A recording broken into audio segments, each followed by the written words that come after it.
Hello everyone, and welcome to a new series I'm starting called Yearly Games. This will basically be a review show where I review all the games that I played in 2020. And by that, I mean the games I played through the year of 2020 and not the games that came out in 2020, just to clear out some confusion.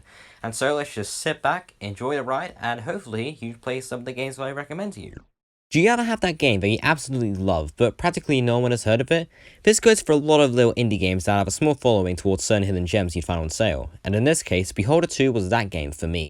Before I explain why I love this game, first, here's some backstory. I'd first heard about this from the YouTube user The Thoughtfullizer, who you really should check out by the way, and it seemed like in every video he did, he mentioned Beholder 2 in one way or another, so I was interested and pre-ordered this as it wasn't on the PlayStation Store yet, and when I played it for the first time, I actually wasn't really invested. I didn't even bother to progress after about an hour, and so left it to play when I would eventually regain interest. And I eventually did, because around January I took another chance with Beholder 2, and after finishing it, I have to say, it is one of my favourite games I've played of all time, let alone all year. The characters are fleshed out and funny, the 3D models are distinct, and I love the overall black and white colour scheme, which was something that made it stand out amongst others. The basic plot of the game revolves around Evan Redgrave, the son of Caleb Redgrave, who mysteriously died from the result of events from inside a building known as the Ministry. This just so happens to be where you are working, and you'll have to do your best to try and survive and figure out the puzzle pieces behind your father's death. And that's all I say about the plot because it is just a twisted little package waiting to be opened like Pandora's box.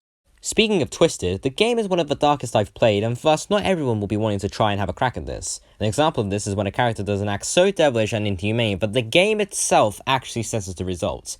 That and the atmosphere is pretty much based on 1984, so expect to hear the words Great Leader often. But despite this, I think Beholder 2 is an uncut gem that is just waiting for more people to discover and experience what it has to offer. And while some people might turn away because of the themes and imagery inside, I still loved it and I'm giving it my full praise and appreciation and also recommending and advertising it if people are actually interested. So yeah, buy it if you want to witness it for yourself.